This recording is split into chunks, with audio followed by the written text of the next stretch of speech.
Hello, welcome to Gardener's World and welcome back to Longmeadow after really what's been quite a long break. Now, like everybody else, we've had to cope with extreme drought, although it did rain last night, and the garden has certainly changed.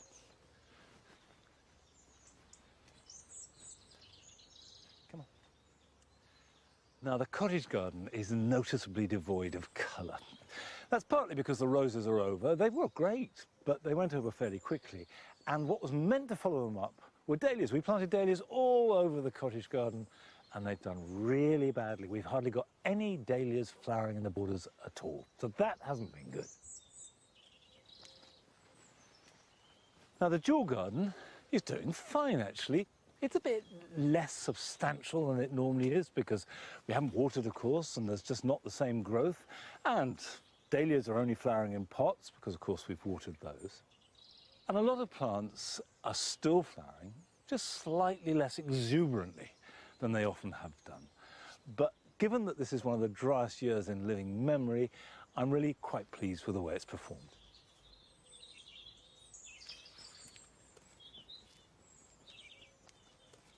Now, if the jewel garden has coped with this summer, the grass borders have come through with flying colours. They haven't minded the 40-degree temperature or the weeks and weeks of drought, and they have looked completely happy. In fact, I would say they're as good as they have ever been. That's a real lesson when we're planning our gardens for the future. Now, coming up on today's programme, Carol explores a garden in Shropshire where the flowers are given licence to roam.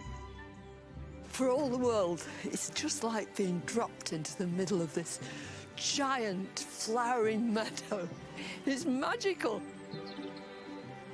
We visit a London allotment where the skyline is familiar, but the vegetables, not so much. The big spotty one, that's spaghetti squash. The winter melon we tend to put in soup. And the bitter melon we stir fry or we stuff it with meat.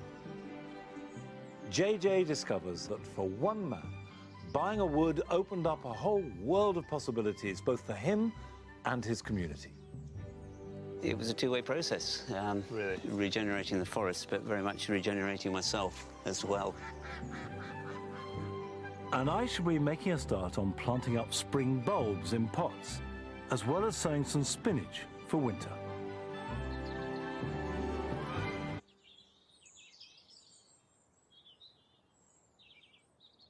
Like everybody else across the nation, I feel a mixture of sorrow at the death of our Queen and deep gratitude for her life.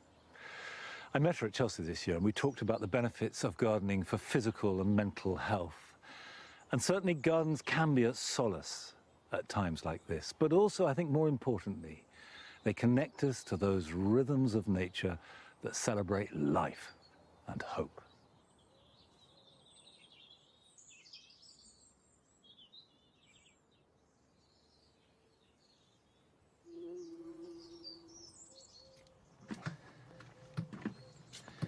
The poor old spring garden has really taken the brunt of this summer's weather. Take the witch hazel, for example. That normally has some of the best autumn colour from its foliage, oranges and reds. Now those leaves are totally shriveled up. They look as though they've been hit by a blowtorch. But one plant has come through this magnificently, and that is this little clump of epimediums. These have looked good all summer long. This has coped with shade, it's coped with drought, it's had these two lime trees and the big hazel sucking the moisture out of the soil, and yet it has still done well. So I know that this is a banker. This is a plant that I can spread around the garden, planting around the base of trees, around the base of shrubs and hedges. But they give good ground cover, lovely, delicate little flowers that are at their best in March and April, and a good woodland plant. Traditionally, the best time for dividing perennials is spring, but dry springs, dry summers mean that I think it is better to do this job now and over the next month or so when the soil is still warm and there's some dampness. And if I dig that out, you can see how dry the soil is underground, but that can be divided up. Now what I can do is take maybe 3 or 4 more chunks, spread them out with the intention of creating more of a drift running around and under the tree that will leave some greenness into summer. So dig that out.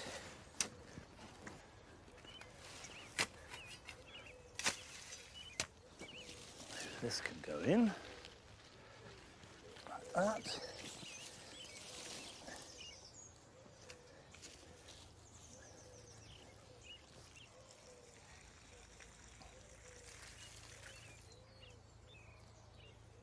There's another thing I can do with these, which is to divide it up. This is actually comprised of a number of different plants. And you can see, for example, if I just take this off the end here and I pull it away, I've got in here 2 possible plants. If I pot these up into a normal peat-free potting compost, cut the tops off, water them, put them to one side over winter. They don't need to be in a greenhouse. These are very hardy. And then they'll be ready to plant out next spring as healthy young plants. Now, it's time to join Carol. And she pays a visit to a wall garden in Shropshire, which was allowed to fall into disrepair, but has been given a new lease of life. Sat within 2 acres of gently sloping land, surrounded by beautiful red brick walls, here at Wild Goose Nursery is a young garden that's already blossomed into something very special. I'm getting that really tingly feeling. A brand new garden, never been here before. And already I can feel the excitement. I just know it's going to be a thrilling day.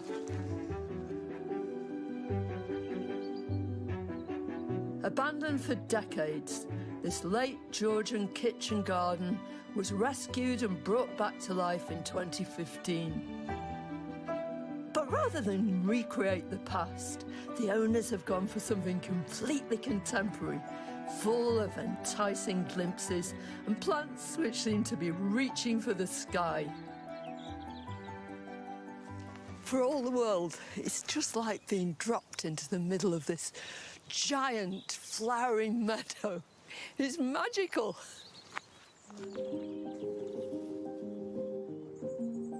It may look effortless, but clearly there's real plantsmanship at work here, with self-seeding annuals and perennials combining to wonderful effect.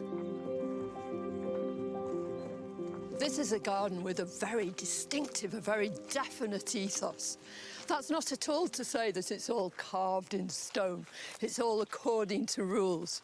But what happens here is that plants are chosen because they're going to love living here. They're going to be allowed to be themselves, get on with it, and live happily together.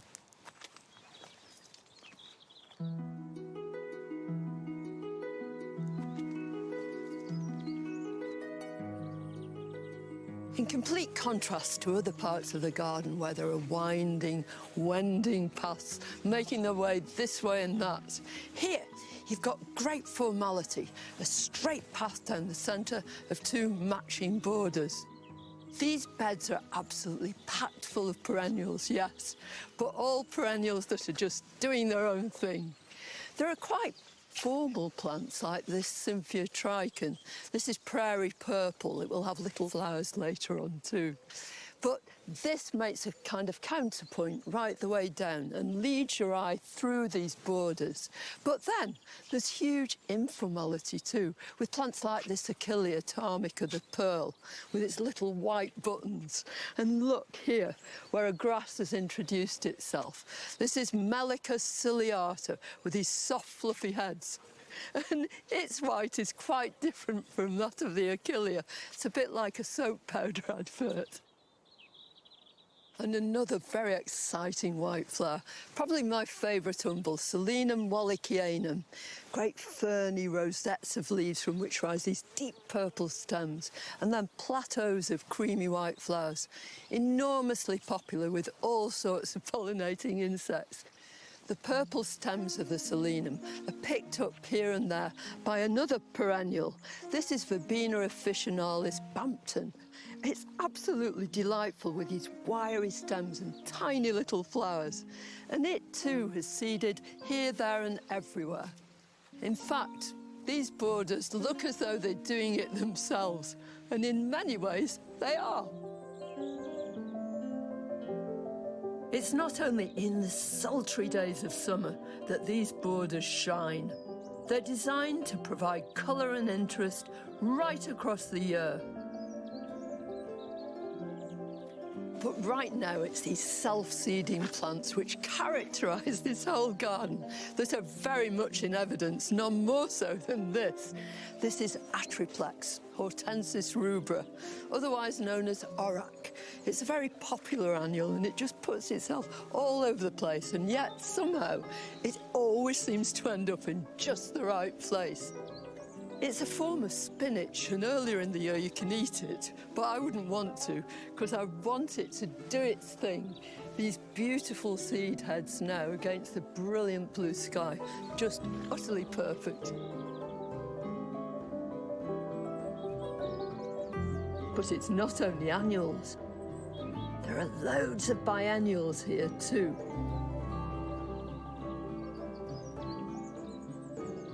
And some of the flowers are monumental. How about this for a giant? This is Pusidanum verticillari. It's an enormous umbel. I think it's so statuesque, so brilliant, and all achieved in just 2 years. And another umbel, fennel, also behaves sometimes as a biennial, although it can be perennial and keep going for a few years.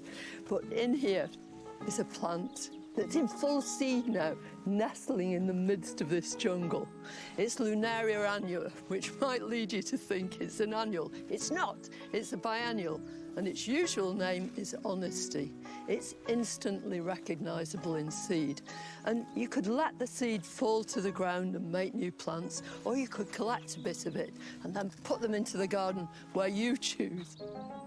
But alongside the Honesty, and with just the same coloured stems as those seed heads, is this lovely plant. It's glorious. It's Petrinia monandra, and I absolutely adore it. It's got these lovely sort of lime green flowers. It looks perfectly positioned here, and yet it goes so brilliantly with so many other plants.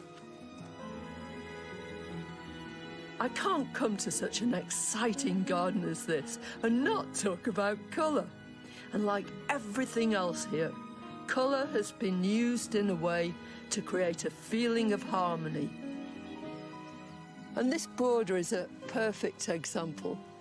Here, the sun is just gradually fading down behind the trees, so the light is much lower. It's not bright sunlight anymore. And you can see how these glowing purples and these delightful little sanguisorba with these sort of catkin-shaped flowers in the softest, dustiest pink.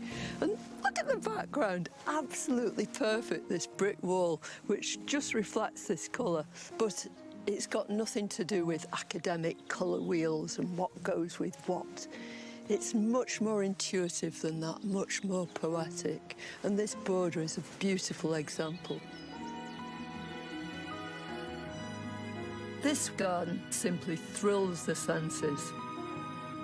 And the overall feeling here is that it's the gardening philosophy that is at its creative heart.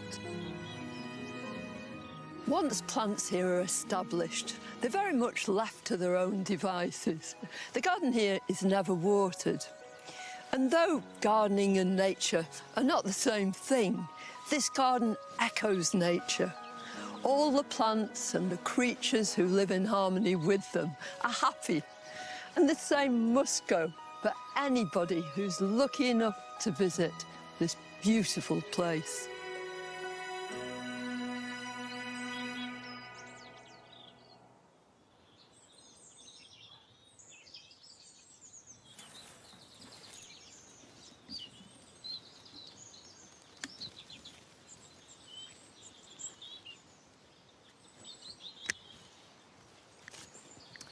It does seem incredible looking at that it hasn't been watered at all this summer. It does show you that if you choose the right plants, give them a good start in life, they can not just survive but really thrive under conditions that might seem extremely harsh. I'm just starting to prune back these raspberries. Now, these are summer fruiting raspberries, and I have to say that they have done really, really badly. Raspberries like to be damp. They do not like to dry out. The other thing that's happened, which I've never seen before, is that even before they were ripe, the birds just gobbled them up. They were desperate for any moisture, and they took it from apples, raspberries, currants. Everything was stripped. So if your raspberries did badly this year, don't worry, you're not alone. However, there's no reason why that should mean they'll do badly next year. And you can see that they finished fruiting, and the canes that they fruited on are these brown ones that grew last year. And in order to make sure we get good fruiting next year, I need to remove these old canes and replace them with the new. And you don't prune them anywhere except for right down at the base. So they all need to come out. So if I cut that and that, and these ones can come too. That, and that. Now, having removed those, what I'm left with is the new growth.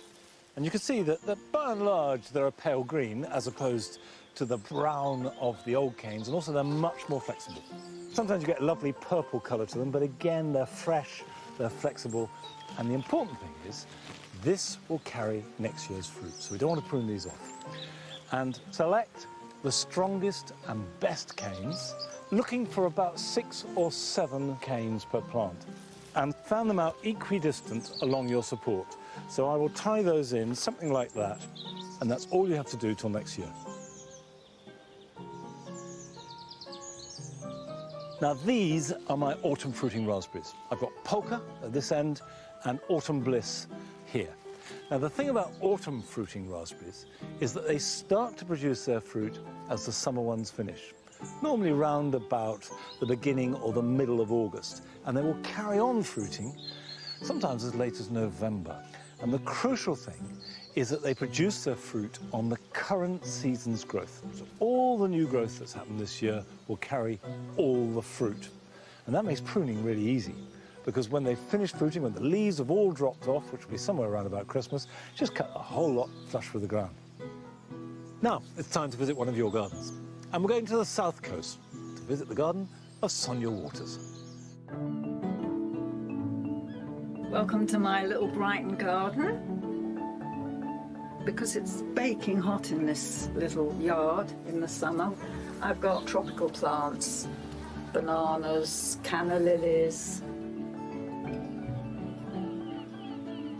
Through the studio door, I'm a painter by the way, and you can see the whole of the depth of the garden leading right up to the beautiful cherry tree at the top.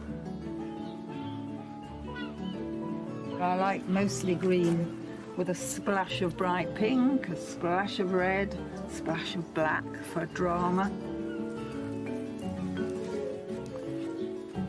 I love the way that plants have got a life of their own and a mind of their own. So this has grown through the fronds of the Trachycarpus and is looking jolly healthy.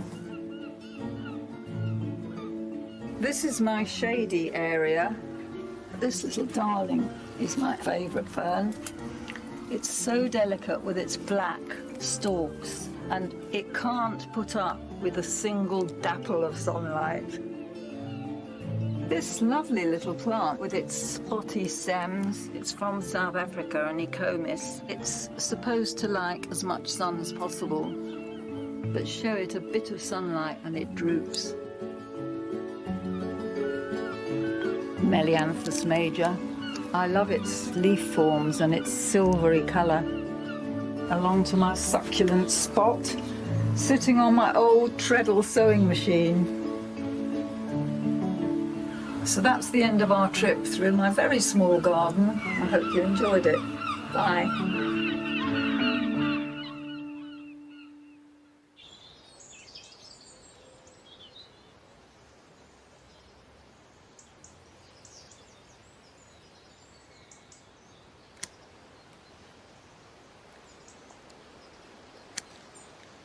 You can see that Sonia's garden is composed with the eye of an artist, getting all those colours and textures and forms to work together, not always just harmonising, but sometimes energising each other.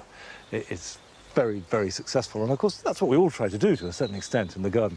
And here in the Jewel Garden, I did an experiment this year with the 4 pots in the centre, and there's nothing I can criticise about these pots. I'm very happy with them in one sense. I like the combination of the grasses and the way the nautier twists and falls and the sweet potato falls over with that darkness of colour.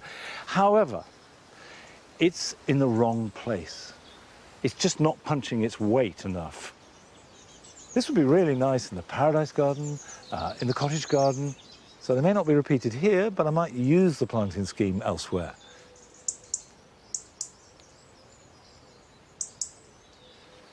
However, I have got some things right. This is a Paulonia, or the foxglove tree, and I planted it last June when it was just about that high. And if it's left unpruned, it will grow into a large tree with wonderful sort of mauve flowers. But if you prune it hard every year, it won't have any flowers, but the leaves will go extra big, and you can use that as a foil to give real drama to a border. And this March, I cut it back just to where my finger is. And all I was left with was just a bare stem. It could have been a broomstick handle sticking out the ground. So it was a bit of a gamble. However, since then, all of this has grown happily and healthily. And bear in mind, I haven't watered it once. And that's the beauty of plants like Paulonia, and you can do it with catalpa. By pruning them hard, you encourage big, dramatic foliage at the expense of flowers. Now, I suspect we all have a traditional idea of allotments, but the truth is that allotments are changing. There's a new generation of allotment holders who are trying out new ways of doing things and of growing new plants. And we went to London to visit an allotment filled with a fascinatingly diverse and unusual range of produce. Here is really, really nice. Really beautiful, and I'm on top of the hill. This is in Dulwich as well. It's very hard to get a plot, in this beautiful place. I love it, it's made me feel very proud, very happy actually. I still ring up my dad and go, how do you grow this? How do you grow your watercress? I'm still learning, I'm still experimenting. Hello, my name's Helen too. This is my Asian garden. I grow all sorts of Chinese vegetable, English vegetable, all sorts. And I have the best view. And I absolutely love it up here. I think we waited over 7 years for this plot. The queue in London is so long. It's basically for my mother-in-law I thought maybe a way for her to exercise. We've done everything ourselves, really. My mother-in-law, she's very strong. She does a lot of the digging. I want to grow anything and everything. I copy my dad. Every time I go up to his house, I will get some idea of him, really. Because it's such a small space, so I grow everything upwards. The big spotty one, that's spaghetti squash, or shark fin melon it's called. It's the first time I managed to achieve growing so many in one go. This is sweet potato, which I've grown so it trails up. That's a chow chow. You can eat the vine, the tips where it's tender, or you wait for the fruits and you eat the fruits. This is winter melon, donghua, the Chinese people call it. The winter melon we tend to put in soup, and the bitter melon we stir fry or we stuff it with meat. Doody, or bottle gourd it's called, we just stir fry with dry shrimp. This is a cucumber melon.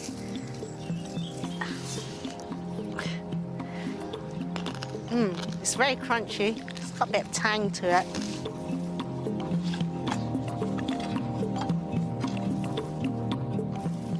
We got this allotment 2 years ago. Basically, it's very, very bare. It's just grass, so we have to dig it up and put raised bed in. The only problem with this area is clay soil, which is very, very hard to grow. So we have put loads and loads of compost in here. We try to grow a lot of things in containers, and that grow a lot better. This is turmeric, yellow ginger. This is sand ginger. You mix it with the salt and then use it as a rub for chicken. This is Vietnamese mint. You can use this for pickling vegetables, a salad. Papaya salad is very nice with this. Sesame leaves. You know what sesame leaves is? It's basically the herbs that you put in a summer roll, or the Japanese people, they like to eat like sashimi with it.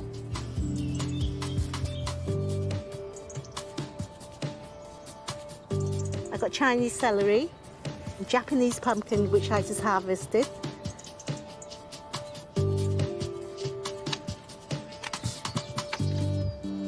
We're the boat people from Vietnam. From Vietnam, we went to China, China to Hong Kong, and then Hong Kong to England. I was very young then, so for me, it's like an adventure. But for the adults, yes, it's very, very scary.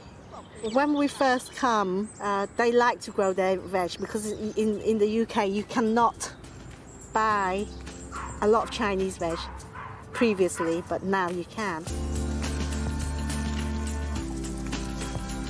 I don't want to throw anything away. The bitter gourd I grew over there last year, so it didn't do very well, so I moved it and I tried another way of growing it, like in a raised bed with plastic recyclable bottles over it, so it gives a bit of like a greenhouse effect. It's doing a lot better. It's giving me fruits this year. The recycle, these are all given to me by the butcher. They use the tub for olives and they throw away, so it's, you know, good use. The water bottles, I use that instead of throwing away. The container I picked up from like pallet wood, so I picked it up and just turned it into containers. The thing I'm most proud of, my morning glory and the sweet basil is coming up really nicely. You didn't think you can grow sweet basil in the UK. I'm still learning. I still ask, see that couple down there? That they have the perfect plot, I think. You notice that everything's immaculate. I asked her how to grow tomatoes because I've never managed to grow tomatoes. Oh, you there? Oh. Wow, we look big one. Pumpkin. Wow. One's still growing. Yeah. Wow.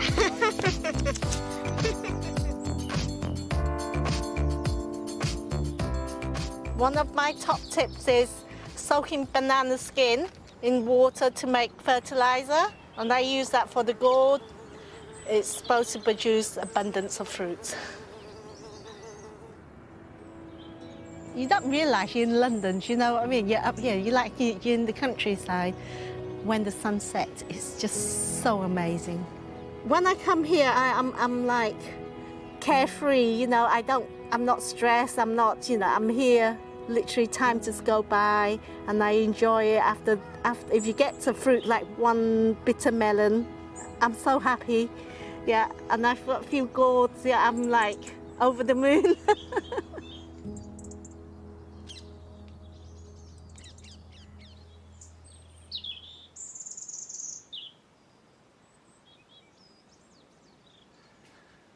Helen's allotment is inspirational, but if I'm really honest, I hadn't heard of some of those vegetables, let alone grown them. And actually, this year is the first time that I've grown lupus. And for the first half of this summer, I thought it was going very badly. But look, we've got a whopper. It's not ready to harvest yet. You harvest loofahs when they turn brown. So don't worry if all the leaves fall off, leave the fruit on till they turn brown, and then you can harvest them, and I'll do that with you.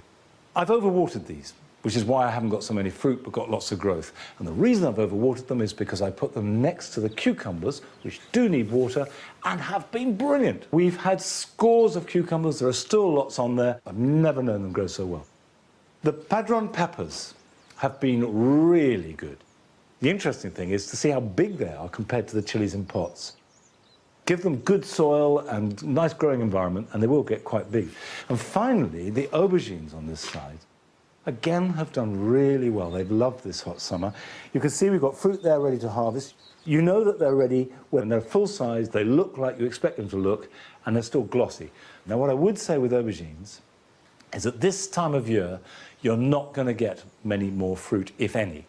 So what you need to do is take off the tops of the plant so that where you've got young fruit, like these, for example, all the energy can go into ripening those rather than forming new fruit. So if you've got a plant like that, just take it and cut it off. And the fact that I'm removing flowers is not wasteful because they're never going to happen.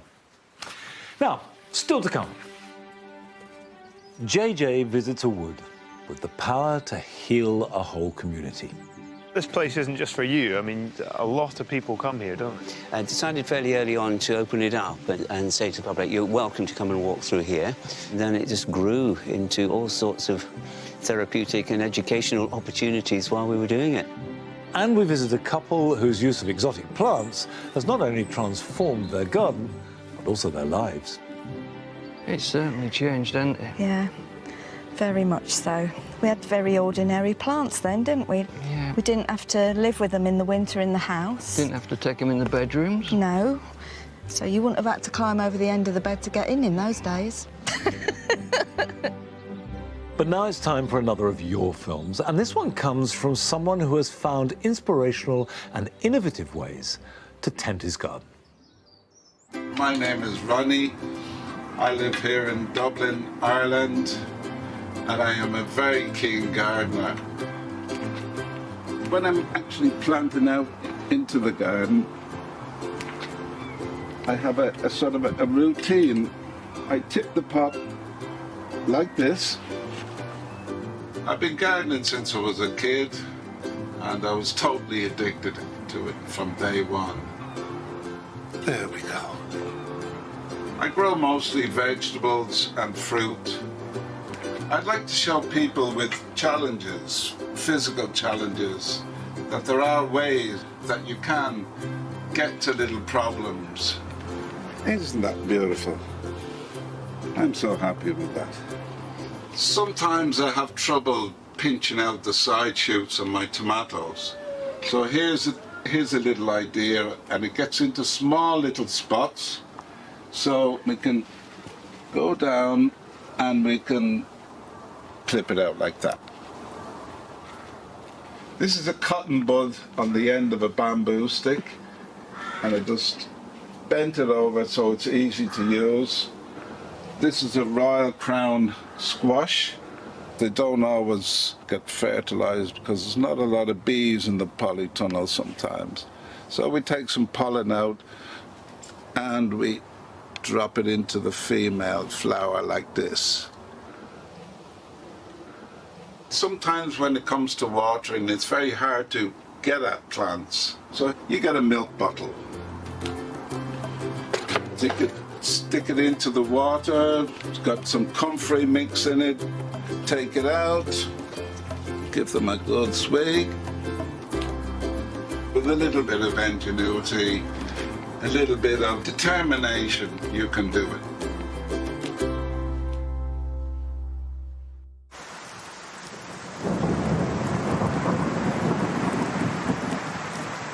Now, I haven't had to do this for ages, which is to try and get in out the wet. We've been longing for rain, so it's wonderful to have rain. That's fantastic. But before we get too excited, I'm afraid it's going to take more than a cloudburst to get the garden back to the moisture levels we need. In fact, what I'm praying for is a really sodden winter. Well, it's nice to have the dry to come into. And seeing Ronnie in his polytunnel is really inspirational. And he's right. A little bit of ingenuity, a little bit of determination, and anything and everything is possible. Now, at this time of year, normally I would be planting bulbs, particularly daffodils, into the grass. And growing bulbs in long grass for spring flowering is absolutely a September job, as long as you can get them in the ground. And despite the rain, there is no way that I could get a bulb into the ground. The ground is still like iron. However, now is a really good time to plant bulbs in pots. So what I've got here are 3 different daffodils that I particularly like, and I've grown for a long time and I highly recommend. Now, in order of flowering, the first is tete-a-tete, which will start flowering in February. About 8-9 inches tall, beautiful, simple yellow flower. The second is Arctic Bells. Now, this has got a sort of rounded, almost bowl-like flower, much paler, and that will flower in March. And finally, I've got Pipit. And Pipit is another favourite of mine, and that's later. That won't start flowering till April. But all of them can be planted now at the same time. So we'll put a crock in, and then half fill the pot with compost. Now I'm going to plant the Arctic Bells first. I always do it the same way, which is to go a ring round the outside of the pot. And when you're growing in a container, you can afford to put them really quite close together. And of course, as always, pointy side up. And then another inner circle, like this. And one in the middle. And you can see that they are not too high up, they're halfway down the pot. It is important to keep them covered. And then cover them over with another layer of compost. And finally, cover them with a layer of grit.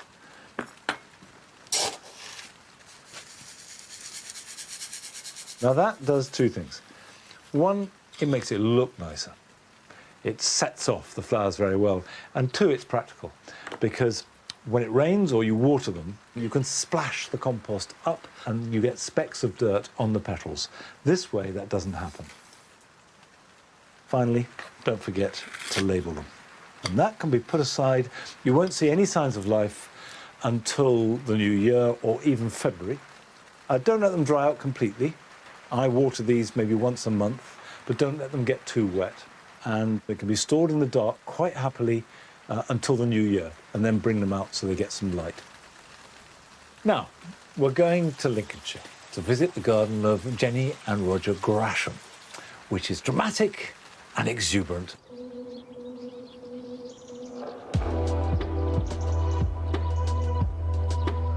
It just takes you into another world, coming out here.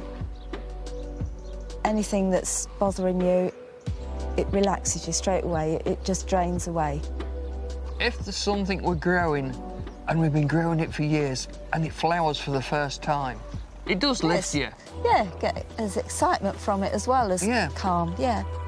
I'd like to welcome you to our little bit of paradise. This is the secret gardener Louth. When we first moved in, it was just grass all the way down to the shed. The garden's, what 85 metres long. 13 wide. It was our youngest son, Stuart, complained about the bluebells getting mowed down because he was mowing down, going up and down like a tank with a lawnmower, so bluebells went as well by the hedge. So I promised I'd dig some out and put them in a little patch. He was happy with that. I just kept digging after that. I just thought, that looks nice. It's certainly changed, hasn't it? Yeah, very much so. We had very ordinary plants then, didn't we? Yeah. We didn't have to live with them in the winter in the house. Didn't have to take them in the bedrooms. No.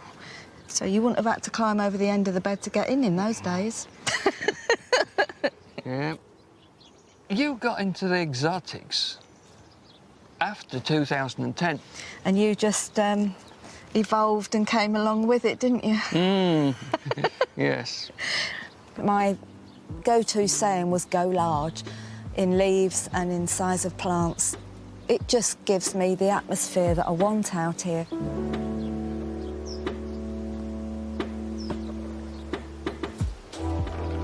This is our tropical island, as I call it.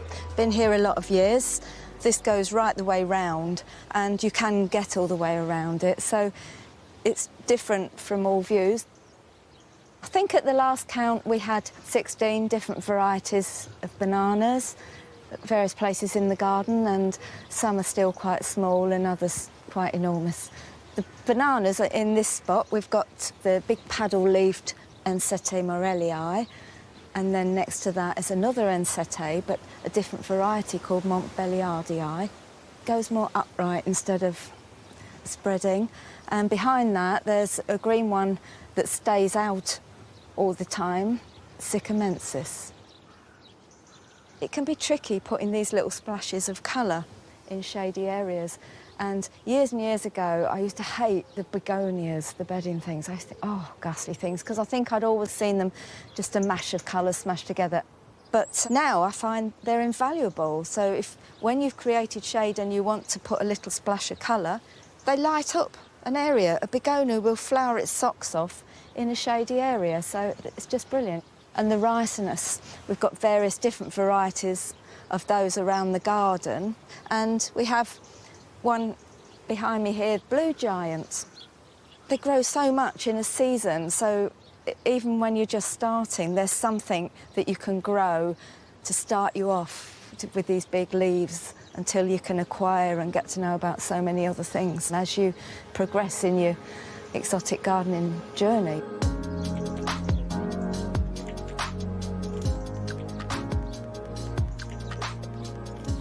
I do like...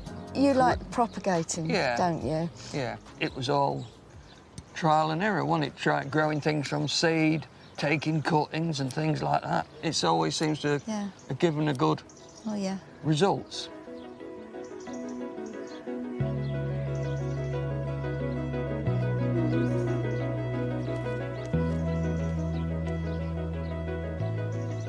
We grow Tithonia torch every year from seed. I just couldn't manage without them on this border now, really.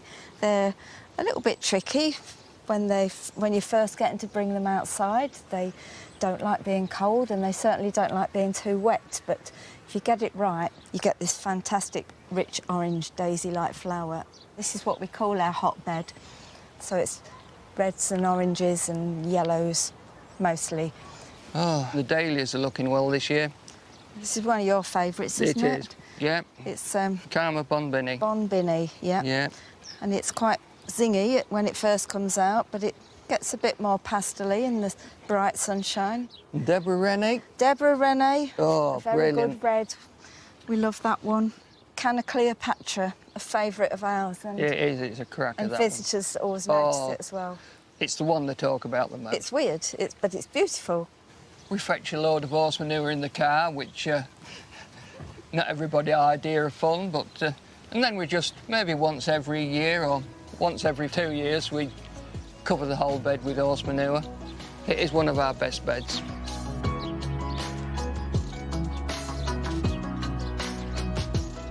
People say, oh, you know, how have you achieved it? And I say, well, you've just got to start with something. It doesn't all happen at once, but start and enjoy the journey.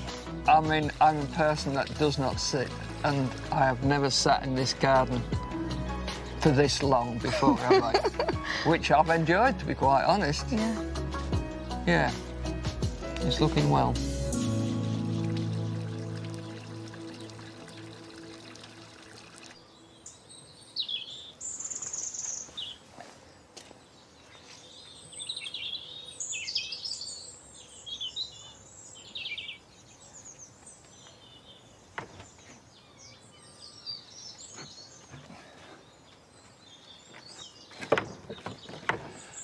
I can certainly identify with not sitting in the garden. It's almost impossible. There's always something to do.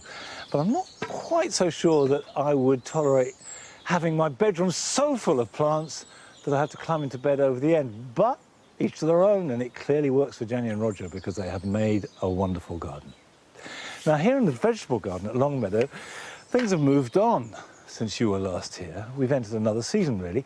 The French beans that I sowed about 5-6 weeks ago have grown well, and you can see there are some tiny beans just beginning. Those will be ready to harvest in a week or so.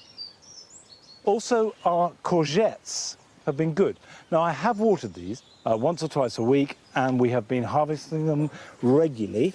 It's a variety called Tromboncino, and they're called that because they make this curious trumpet shape, but it's absolutely delicious, so definitely recommended. We've been harvesting this for months. Also, it grows slower, so therefore you have a longer window to harvest, because we've all been in that situation where you have a glut of enormous marrow-like courgettes and you don't know what to do with them. Let's put those there for the moment. What I'm really here for is to sow some seed, because this bed had carrots in it. Harvested those. I've added quite a lot of compost to the bed, and I'm going to sow some spinach. Now, I have to say that if you too want to sow spinach, do it now. We're running very close to the end of the window when it's viable, but we'll be harvesting this round about early November. And because I'm sowing a winter spinach, they will last through winter. Using a board to get my spacing, and I'll just draw a drill like that with the edge of my hand.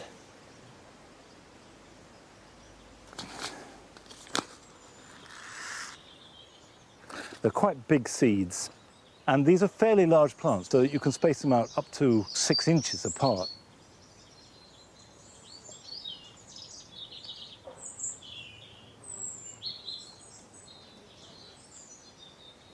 Now, I will just cover the seeds over. I don't need to water them in because we had that downpour. If it doesn't rain for a week, I will water them, and I will make sure they stay moist until they start to appear. But once it's growing, there's not much you need to do other than to weed. But with any luck, we'll start picking them in November and be able to continue harvesting them right through till next spring. But now we're heading to the Yorkshire Dales, where JJ visited a wood that has become hugely important to the lives of local people.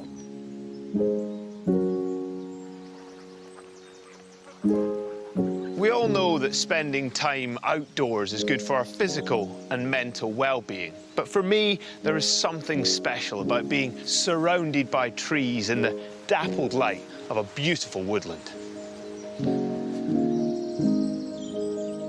I've come to Fishpond Wood, near Harrogate, to meet a doctor who's not only passionate about trees and woodlands, but who has put that passion to work for the good of his local community. Almost 10 years ago, Dr. Peter Brambleby bought 25 acres of this glorious ancient woodland. This place is magical. But tell me, why did you buy a forest? I think I needed a project to do in retirement, and the idea of regenerating a lovely old piece of semi-natural ancient woodland really appealed. And it was a two-way process. Really? Regenerating the forest, but very much regenerating myself as well. So it's been a partnership, I'd say. But this place isn't just for you. I mean, a lot of people come here, don't they? I decided fairly early on to open it up and say to the public, you're welcome to come and walk through here. And then it just grew into all sorts of therapeutic and educational opportunities while we were doing it. Some people come overtly because they're recovering from an illness and they want to get better. And a lot of people come just because it's a lovely place to be and to stay fit. Medicines can cure you, but a place like this can heal you. I think there is something genuinely magical about being in woodland. There's good research evidence that the colour green is soothing. Under trees, it's cool, it's quieter, it deadens the outside world, but it heightens your senses to the insects buzzing in the canopy, the birds twittering, the ducks on the pond, and it just brings all your senses alive. And we now call it our natural health service. I think the great thing about, and gardeners will know this, and anyone who enjoys the outdoors knows this, that you don't just grow the plants, you grow yourself. For the local community, these woods have become a valuable resource. Birdwatcher Sheila Reinshee is a regular visitor. It's got a bit of everything. It's got the pond, which is lovely, isn't it? The water, the trees, the openness. It is super. It's really nice. And the birds are good. I come regularly on my own to walk because it's such a nice place. And for Kevin Murgatroyd, a member of the local woodworking group, Men in Sheds, Peter's approach has been warmly appreciated.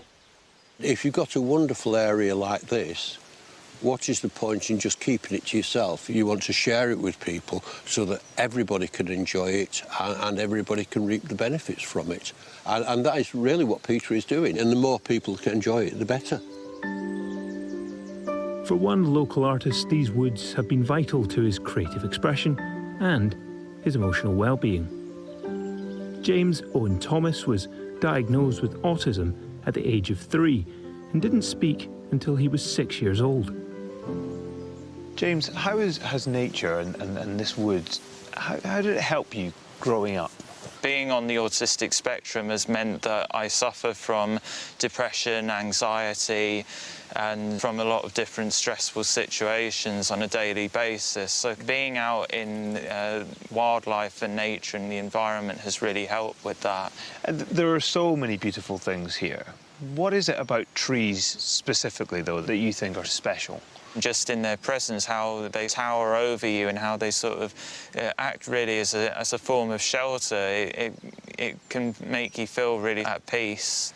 If there weren't trees, we would be in a really catastrophic situation. We wouldn't have the ability to live fundamentally. And because of how important that is, it's something which has really impacted my life and what I do. Since 2021, James has been an ambassador for the Tree Council. He was a representative at the climate conference COP26 in Glasgow and has taken his environmental message to Downing Street. It's really getting the message out there why nature is important, why looking after the environment is essential to the future, but also realising that children are the future as well. It's going to be the younger generations that are most affected by the climate crisis. James's artworks are inspired by nature and many of the trees growing in these woods. Wow, James, these are fantastic. They're so striking. What are they made from? The main material that I use within all of my artwork are discarded National Lottery scratch cards. But I also use any kind of single-use item that would otherwise have gone into waste and landfill. For James, both creating and exhibiting his art and his advocacy role at the Tree Council are all part of the wider message he wants to share. It's getting people to realise that we cannot keep going forward in the way that we are currently at present, and it's trying to get people to understand just how important it is to look after nature and wildlife. For Peter, following James's journey has been a clear demonstration of his philosophy that, if you look after nature, it will look after you. James I find inspirational, and he's a lesson to all of us, really, about finding what you're good at, finding what your passions are, and he's concentrated on that, developed it to the max, and he's sharing that talent. That's the great thing. And as well as learning from the people who come here, for Peter, there are many lessons to be learned from the trees themselves. Trees give you a different perspective on life. You think long term, seasons change. Nothing lasts. Good things don't last, like the blossom and the bright leaves, but the bad things don't last either. And I think spending a lot of time around a woodland, you sort of fall into that rhythm of the cycle of trees. I think that's a very rich metaphor for life. Yeah. That good things always do come round.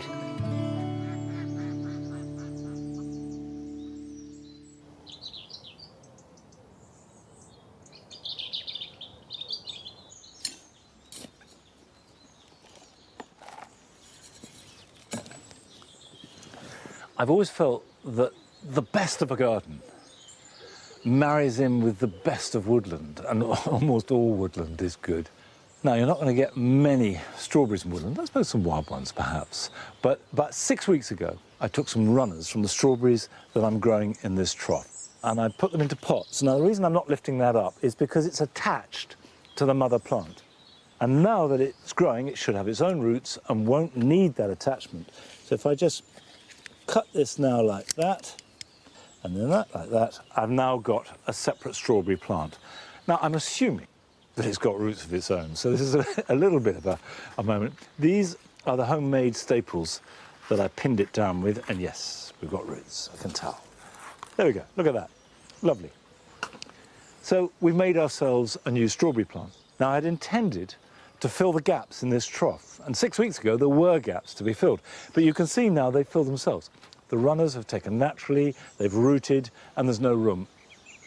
However, this will grow beautifully in a pot, and of course the advantage of that is strawberries in a pot can be grown on a roof, on a balcony, on a patio, or even on a windowsill.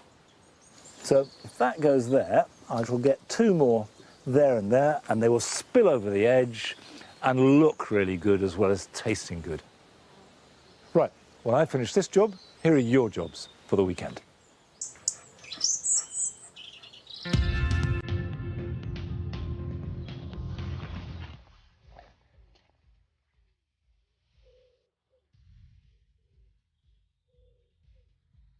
This year, brown rock, with its distinctive concentric rings of pustules, seems to be badly affecting apples and pears, and it's important to remove any that you see. Pick any that have fallen to the ground, and also take them off the tree, and not just those that are badly affected, but even if you see any sign of it at all. Then don't add them to your compost heap, but put them in your green waste, or if that's not possible, bury them.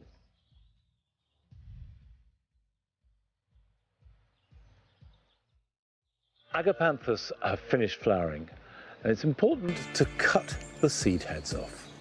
And don't just snip them at the top, but follow the stem right down to the base and remove them there. And this will mean that all the goodness from this year's foliage will go down into the rhizomes to get the best of next year's flowers.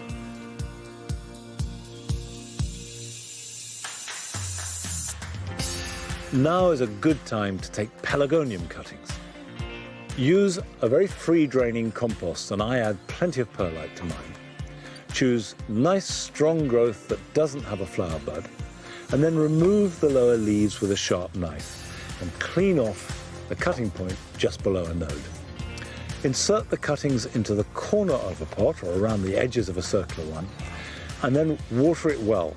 But thereafter, don't spray or mist it, but keep the leaves as dry as possible, whereas the compost should be moist, and it should root in 2 to 3 weeks' time.